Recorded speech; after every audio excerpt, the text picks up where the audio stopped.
What else can happen to this team? Swing and a base hit to right.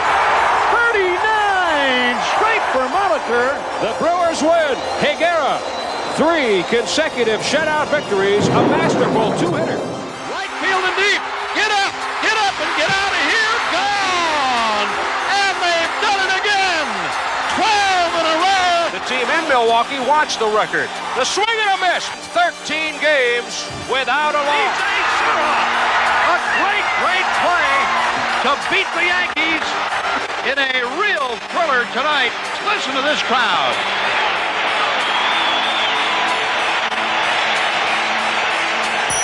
Magic, miracles, and true believers. The story of the 1987 Milwaukee Brewers is brought to you by Miller Lite. For great taste, there is only one light beer.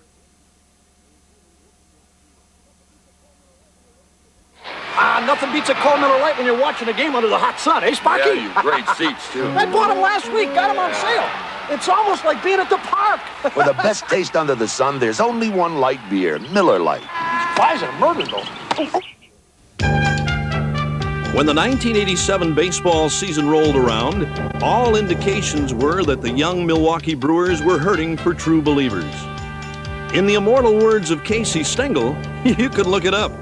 According to a universe of fearless forecasters, this club would need a whole lot of magic and more than a few miracles if it was even to be competitive in the tough American League Eastern Division.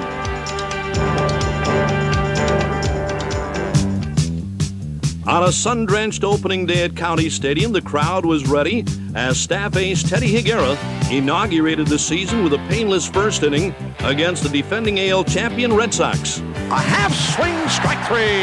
Teddy Higuera with a curveball, and he really fooled Rice, and the first inning is over. The Brewers' half of the inning featured a hint of things to come when veteran Paul Molitor led it on. The pitch, line to the gap in right center. Extra bases for Paul Molitor. It's going to be at least a triple for Paulie. Here comes a throw, and Molitor with a leadoff triple.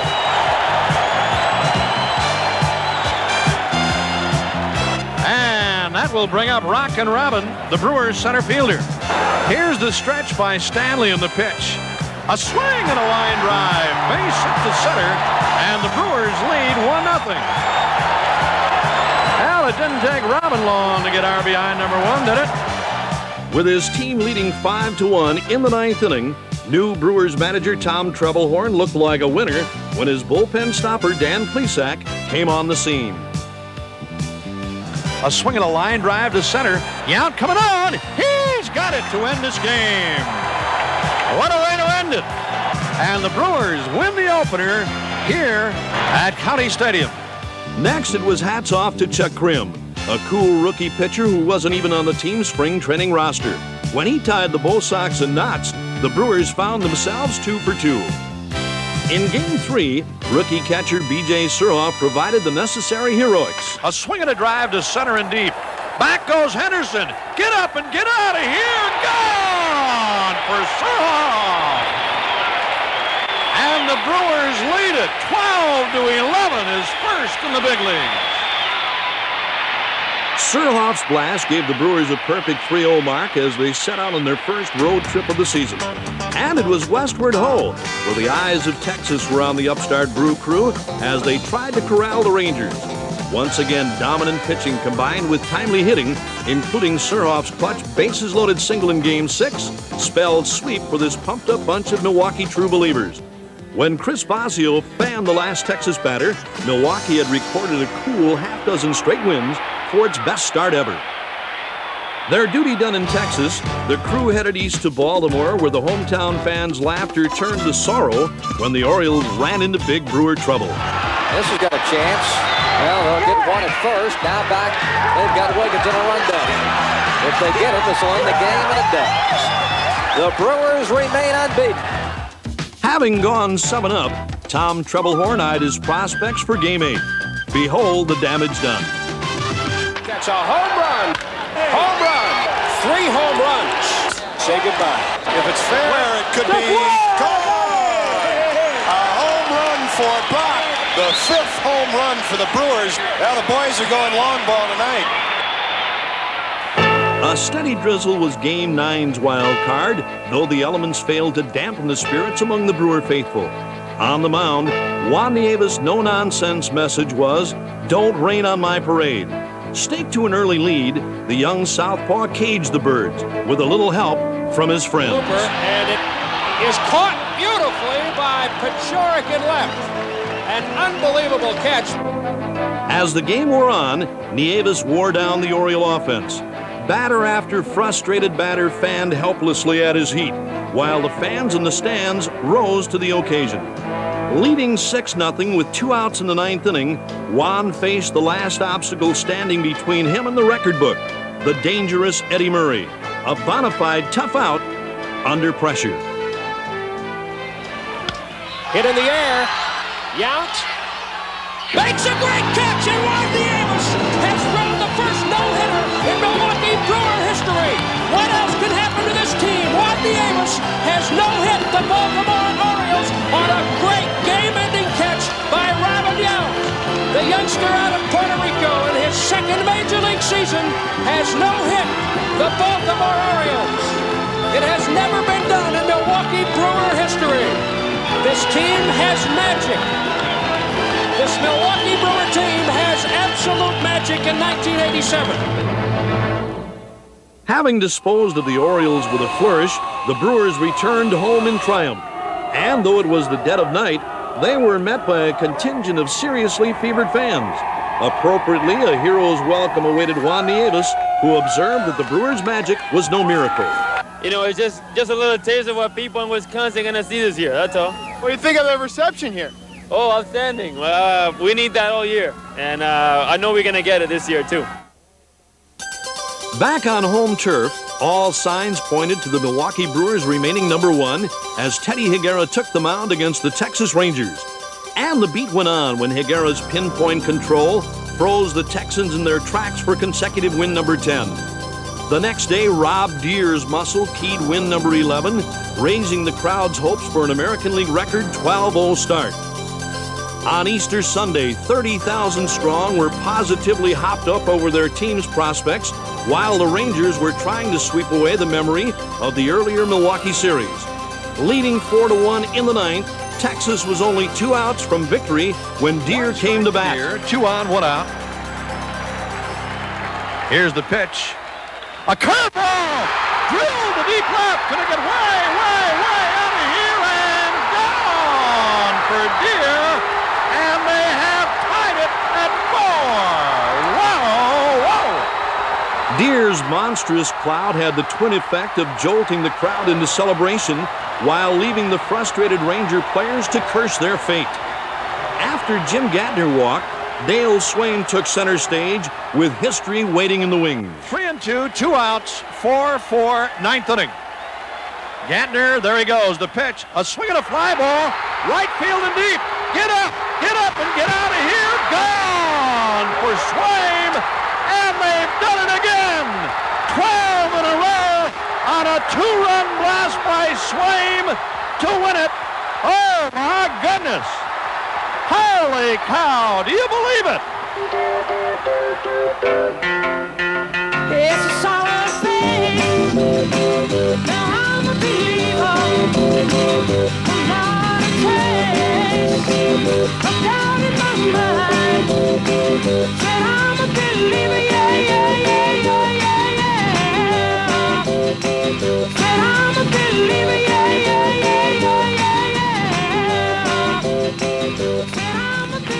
yeah. The latest miracle finish inspired visions of a season-long sweep. And on that high note, busloads of Brewer believers headed south, Chicago-bound, where their unbridled enthusiasm failed to impress some White Sox loyalists outside Comiskey Park. Inside baseball's oldest stadium, baseball's newest Wonder Boys were the object of a curious press corps, eager to get a focus on the season's first phenomenon. The Brewers were unaccustomed to such early season attention, but then they had never won 12 games in a row before either. At game time, only one question remained unanswered. Could the Brewers conjure up a little more magic for a Major League record-tying 13th consecutive time? In the 7th inning of a 4-4 game, Robin Yount spoke volumes in reply. and lofts a fly ball right field. On coming Calderon. He can't get to it. Molitor scores, and the Brewers lead 5-4. Clinging to that 5-4 lead in the ninth, the Brewers proceeded to place their faith in the reliable left arm of the sack man. Danny Plesac trying to give the Brewers a share of the record. The team that left Milwaukee holds the record. The team in Milwaukee watched the record. The swing and a miss. Plesac has his 5th save. The Brewers beat the White Sox 5-4 at Comiskey Park, and the Milwaukee Brewers have won 13 games without a loss. 13-0. The Brewer fans, I'm sure, are saying, I'm a believer.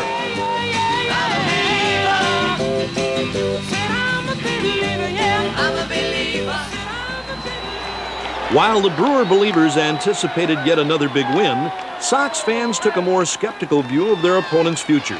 So it was that the next night saw Joel Davis whip the Brewers, snapping the streak at 13. But this incredible journey showed Tom Trebelhorn something about not only the character of his team, but also the characters supporting it.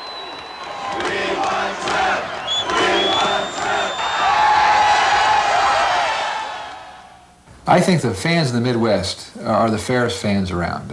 You play well and play hard, they're with you 100%. And our fans are very special in Milwaukee because they're not afraid to laugh at themselves, they're not afraid to have a good time at the ballpark, they're not afraid just to enjoy themselves. I think the cheesehead term gave us kind of a bond with the players and the fans. And of course, Rick Manning had his own little cheesehead hat that he wore. Really, we turned around a rather derogatory term and made it a positive unifying factor between the ball club and the fans.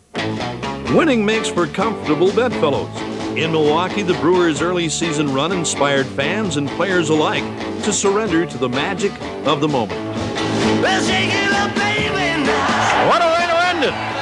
Twist and shout, twist and shout. Surhoff has led off with his first Major League home run. Work it on out. Throw by Brock goes to the plate. Schroeder puts the tag on him, and he's out. Head on out. You know you look so good. And the Brewers are 6-0. Got me going now. Oh, is hit hard, and there was no question. I got you one, but take it, take it, take it. They are 9-0 to start the season. Take it, take it, take it, baby, now. And they've done it again. 12 in a row. Shake it up, baby. 13 is a very lucky number for this team of magic.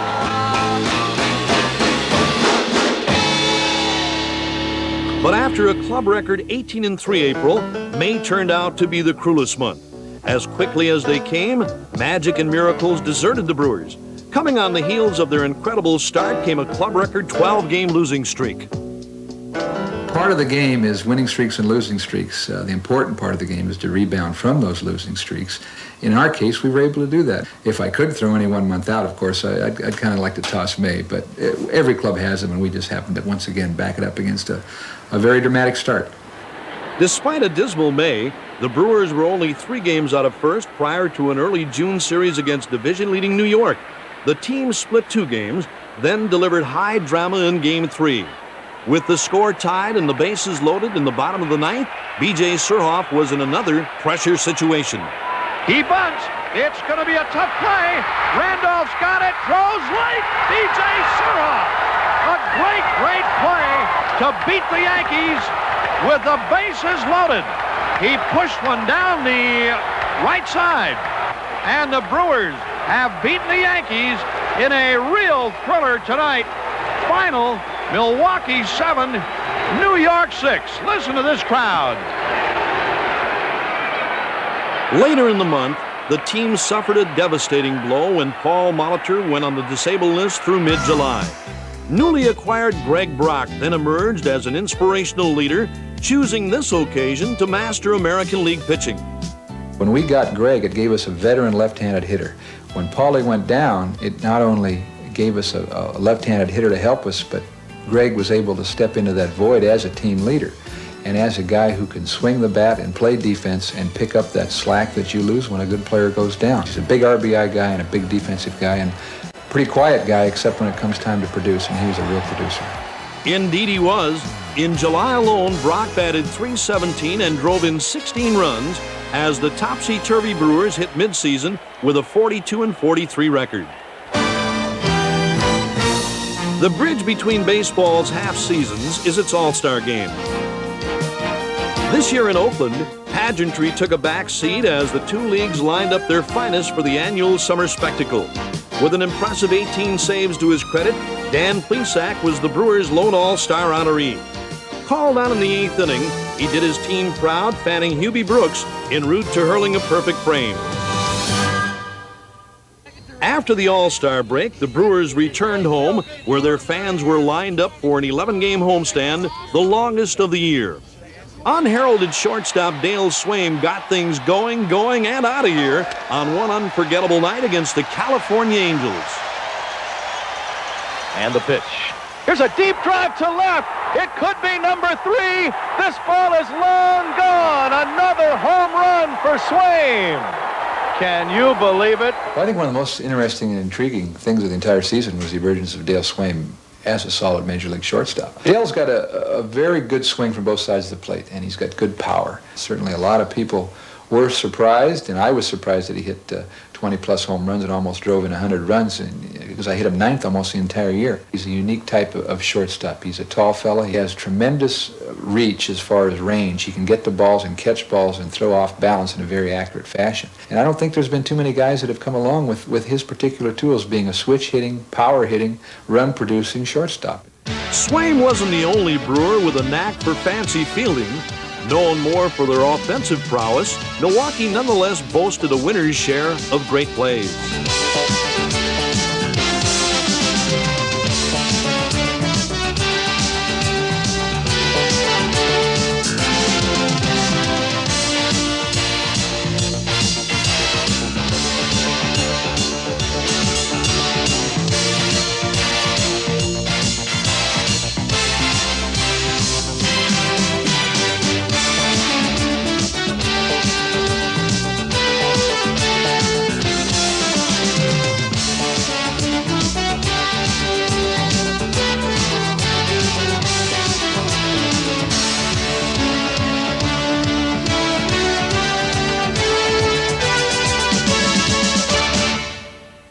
On July 16th, Paul Molitor was back in the running after missing 44 games with injuries.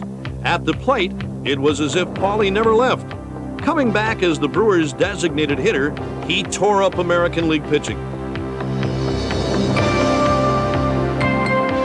But there was much more to Molitor's game than just hitting. Speed, for instance. He set a club record with 14 straight steals and showed the Oakland A's why his teammates call him the Igniter. Goes Molitor, taken. Throw is short and into center, but Molitor will not be able to advance. There's Molitor breaking for third, and he'll make it without a throw. Shell-shocked A's pilot Tony La Russa then stood helpless as the Brewer Blur tried to burn his troops again. They pitch out. They throw through. Here's the throw back at the plate. Too late. Molitor scores on the double steal. No, that's a baseball rarity. A guy singles and then steals 3 bases to score. I really felt we had to do was maximize every offensive opportunity. We had to try to move up 90 feet whenever we could. I just want players to be creative offensively. I want them to be creative defensively. But your chances to be creative offensively are much greater than on defense. I just want them to really express themselves as players. And I really try to stay out of their way. I try to let them really express themselves as offensive and defensive players. And if they can run, that's one of the most expressive ways to do it, and that's by using your feet and your good ability to run. Led by Molitor with a team record 45 steals and fleet Mike Felder, the Brewers expressed themselves to the league lead in stolen bases for the first time in club history. Well, come on, let's go, little darling. Tell me that you never leave me. Come on, let's go. Again and again and again. Well, now swing me way down. Come on, let's go, little darling. Let's go again once more. Well, let's go, little darling. Tell me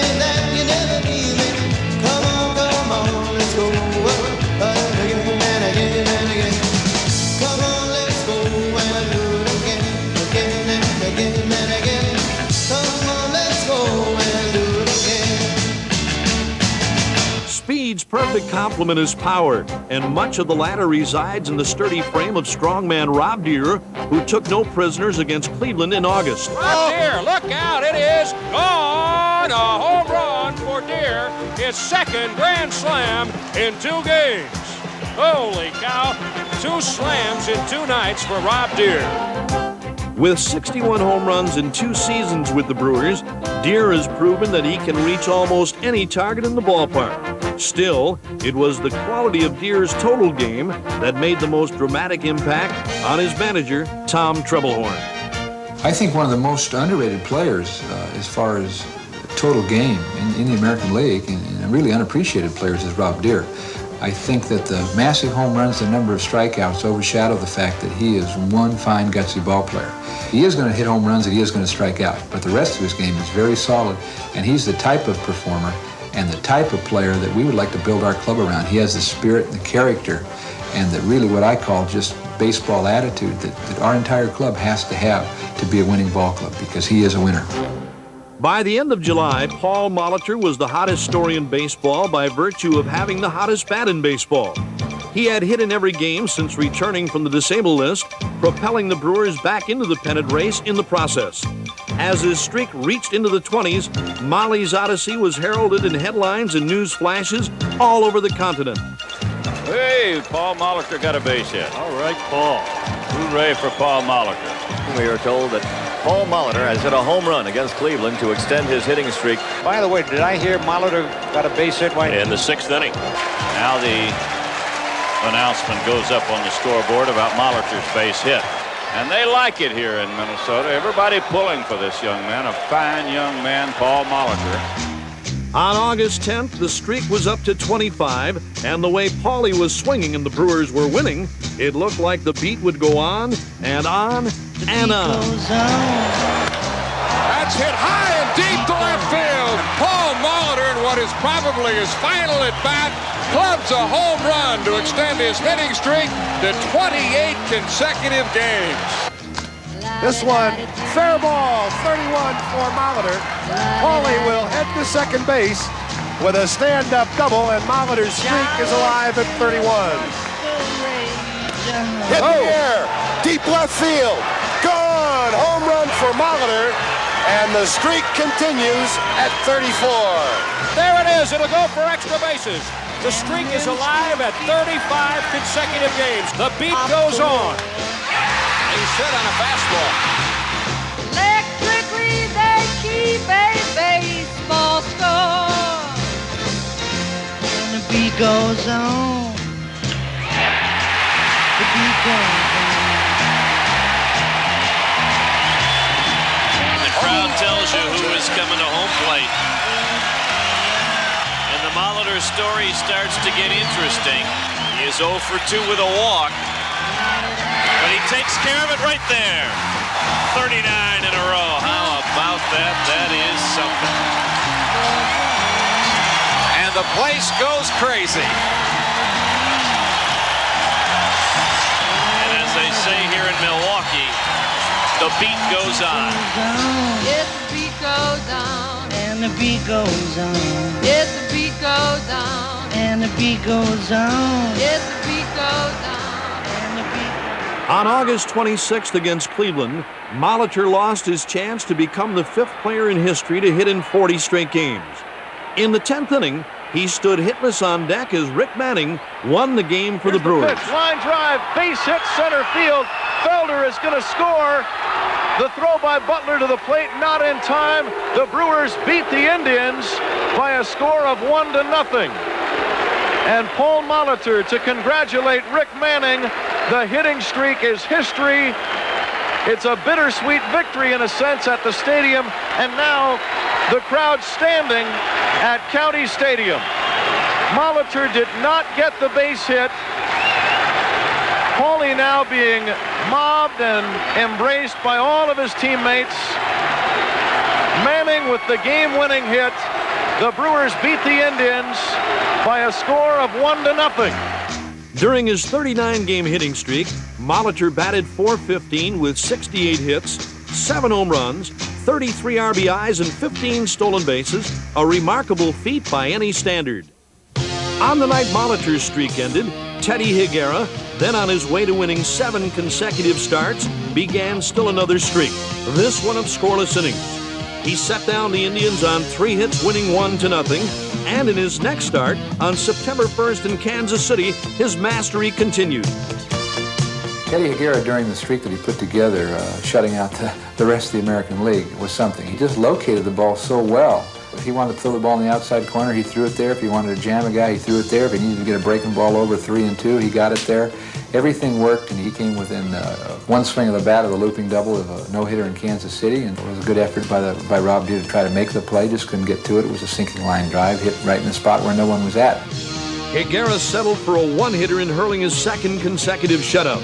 Next, he frustrated the Twins in the Metrodome on September 6th, tossing a 3rd consecutive shutout on his way to 32 straight scoreless innings. The key thing was we were trying to stay in a pennant race, and we needed good pitching performances, and he was very proud of the fact that he was the mainstay during really our best contending part of the season. For any club to have a chance to win, you have to have a starting pitcher that when you send him out there, you expect to win, and the entire ball club expects to win.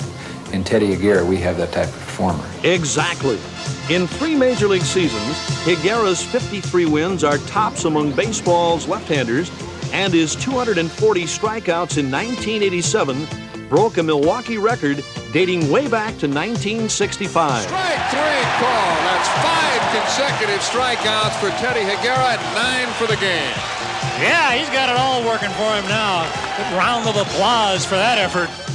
The effort that Higuera gave in 1987 amounted to 18 wins, a 3.85 earned run average, 3 shutouts, and 14 complete games to go along with those record-setting 240 strikeouts. In an age of specialists, he was a throwback to an earlier era when pitchers completed what they started.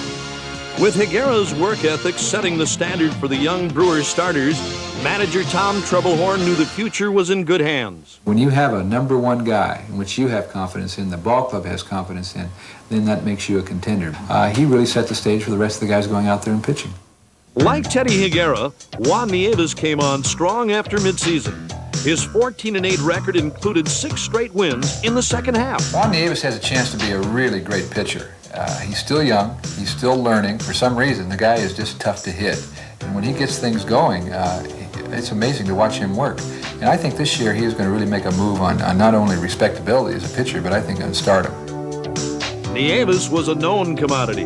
What was unexpected was Chris Bosio suddenly projecting himself into Trebelhorn's plans for next season after shutting down the Minnesota Twins 1-0 on August the 28th. Shutout for Chris Bosio. Quite a performance by the 24-year-old right-hander as he pitches a 2-hitter here tonight. One of the key guys for next year is going to be Chris Bosio. Chris has got great stuff. And once again, consistency is the key to Chris. But he's going to be one of our starters, and he's going to be one of the main reasons we either do or don't next year, because he has that type of stuff to be a real fine pitcher. Another promising right-hander was Bill Wegman, the workhorse of the Brewers staff with 225 innings. Billy Wegman is just a hard-nosed big old boy from Ohio who likes to take the ball and go out there and throw. He is a great character too, and once again, an important, versatile part of our starting rotation. When his starters got into hot water, Tom Trebelhorn knew who to summon for a quick bailout. Dan Plesac was the ace out of the Brewers bullpen with 23 saves, a club record for left-handers, and a 2.61 ERA. When I call on him, no matter what happens, I'm going to get the best that he has with the best effort, both mentally and physically, that he has. And in my judgment, Dan Plesac is the best relief pitcher in the American League today, and that's a lot of good relief pitchers. So he's leading the pack of a lot of good guys, and that's how important he is to me as a manager and to our ball club as a relief pitcher. Plesac comes on with the bases loaded, nobody out, and he just struck out everybody. He got him. Strike 3. The Brewers win. A strikeout for Plesac, and the Brewers win it in 12. Thus, the typical Plesac outing. In 79 1/3 innings, he posted 89 strikeouts and was the main cog in his team's late-inning fortunes. Tempering his youthful exuberance with veteran savvy, Plesac served notice that his bubble would not burst anytime soon. The pitching staff's live arms gave Brewer fans something to believe in all season, especially in late September when the Yankees came to town hoping to remain alone in third place. But the Brewers were now on top of their game. The Yankees, meanwhile, were losing their grip in a late-season dive. On September 23rd, the Brewers took over third in dramatic fashion. Rigetti in the pitch, and Felder hits it to center field, and the Brewers will win it with 2 in the bottom of the 10th inning. Robin Yount was the man in that crucial series against the Yankees. In a September 22nd doubleheader split, he launched an offensive attack of impressive proportions, driving in a total of 9 runs against his defenseless opponents. But then, all he did from April through September was deliver a season comparable to his 1982 MVP year with a .312 batting average, 21 home runs, and 103 runs batted in. He was the first Brewer to hit the century mark in ribbies in 5 years, and 17 of those were of the game-winning variety. He put his speed to good use, too, roaming center field as if born to play it. The hustle that made him an all-star shortstop served him well in the wide-open spaces where he gave the younger Brewers pointers in the quality of winning.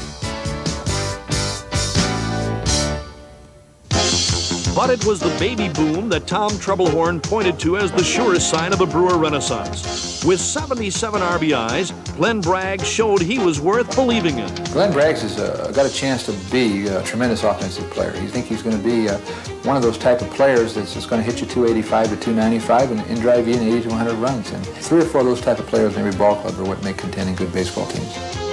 In a limited role, backup catcher Bill Schroeder swung a big stick, hitting .332 with 14 home runs and 42 RBIs. Schroeder's role was limited to 75 games, but not by his lack of talent. Rather, it was by the emergence of a pure baseball prodigy named B.J. Surhoff. B.J. Surhoff is a super talent.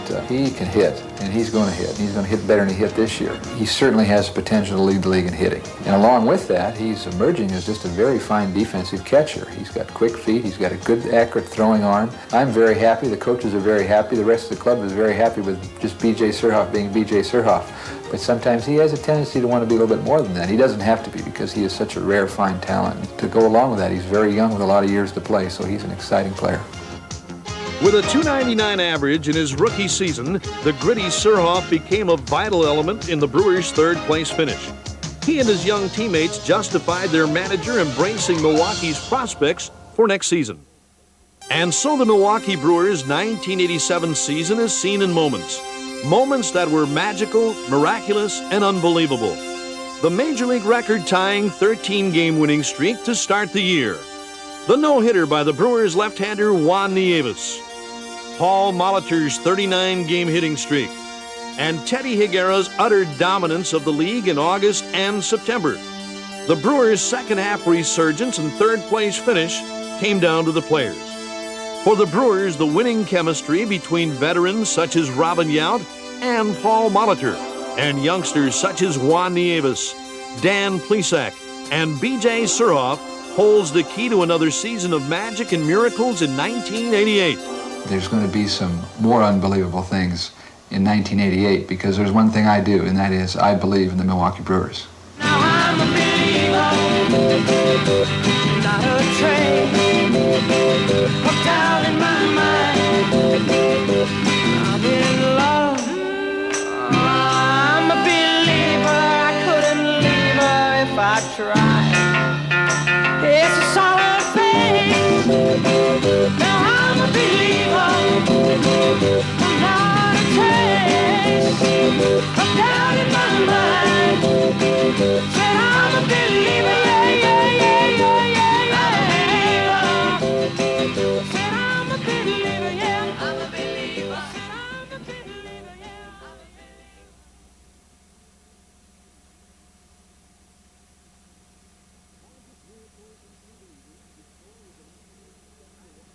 Magic, miracles, and true believers, the story of the 1987 Milwaukee Brewers has been brought to you by Miller Lite. For great taste, there is only one light beer.